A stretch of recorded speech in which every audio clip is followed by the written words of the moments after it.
जुलाई 8, 1991 ये आर्टिकल छपता है Indian Express में। 21,000 kilograms of gold airlifted to a coded destination.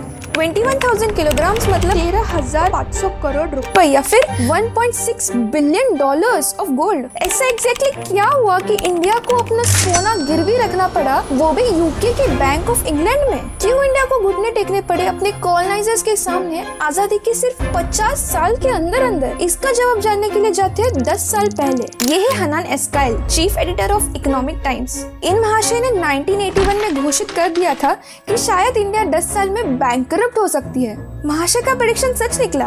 आते हैं वापस 1991 में। इंडिया के पास सिर्फ 3 हफ्ते के पैसे बचे थे देश को चलाने के लिए। बट कैसे? जैसे हर घर को चलाने के लिए पैसा लगता है बाहर से सामान लाने के लिए, वैसे ही हर देश को भी पैसा लगता है फॉरेन देशों से ऑयल, केमिकल, स्टील वगैरह इंपोर्ट करने के लिए।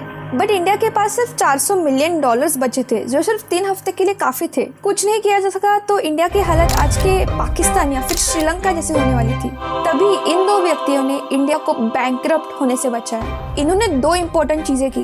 पहला, इंडिया में जो भी सोना था वो उन्होंने गिरवी रख दिया फॉरेन बैंक्स में और वहां से उन्होंने 600 मिलियन डॉलर्स उठाए। सेकेंड, उन्होंने साल का आगे का खर्चा निकालने के लिए वर्ल्ड बैंक और IMF से लोन के लिए पूछा। फॉर्चुनेटली ये बैंक्स उन्हें 2.2 बिलियन डॉलर्स ऑफ लोन देने के लिए तैयार हो गए, बट 3 शर्त पे। पहला, इंडिया के लाइसेंस परमिट राज सिस्टम को हटा देंगे ताकि फॉरेन कंपनीज इंडिया में आके इजीली बिजनेस सेटअप कर सके। इसलिए 1991 के बाद आपको इंडिया में मैकडीज, Nike, Pepsi, Coca Cola, Samsung वगैरह दिखना चालू हो गए थे। सेकेंड, इंडिया के रुपये को डी वैल्यू कर दिया जाए। तब $1 वॉज इक्वल टू 21 रुपीज़। उसे 21 पॉइंट्स डिवैल्यू करके 23 रुपीज़ पे ला दिया गया था। इसका नतीजा क्या हुआ? इंडिया में फॉरेन डायरेक्ट इन्वेस्टमेंट्स आना चालू हो गए थे। इंडिया के एक्सपोर्ट्स बढ़ना चालू हो गए थे। तीसरा, लॉस मेकिंग या फिर वेरी लेस प्रॉफिटेबल कंपनीज जो गवर्नमेंट रन कर रही थी उसे प्राइवेटाइज कर दिया जाए। बेसिकली अपने पैंट के पॉकेट के होल को बुझा दिया जाए। इस पूरे प्रोसेस को लिबरलाइजेशन बोलते हैं। अपने बजट सेशन के स्पीच के एंड में prime minister PV Narasimha Rao ने ये कहा था, no power can now stop the growth of India.